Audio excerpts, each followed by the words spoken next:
Pointe-Noire, capitale économique, a reçu il y a peu le ministre d'État en charge de l'aménagement du territoire Jean-Jacques Bouya à propos de son réseau routier qui s'est considérablement dégradé au fil des années.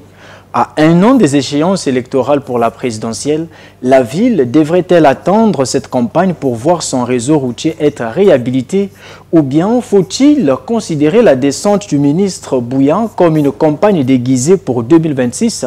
Fulgence Bikoumou.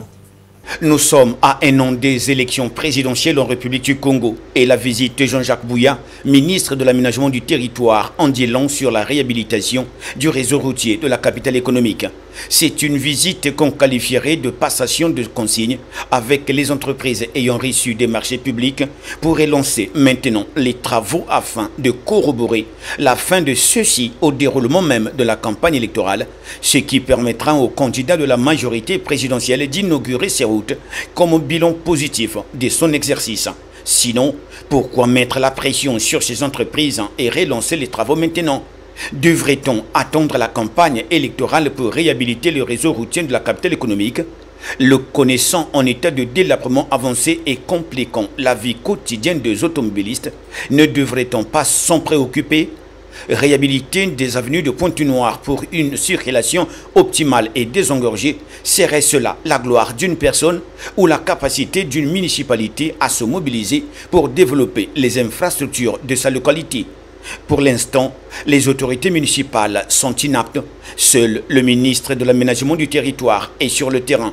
Or, un ministre travaille pour son gouvernement et ce dernier pour celui qui l'a nommé.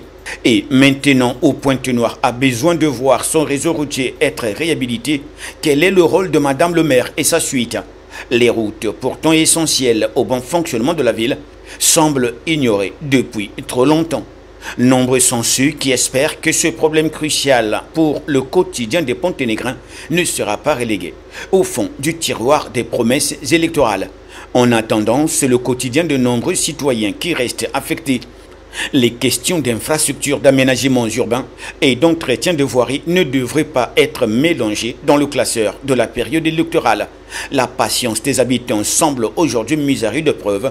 La route vers le changement, elle, reste encore à tracer.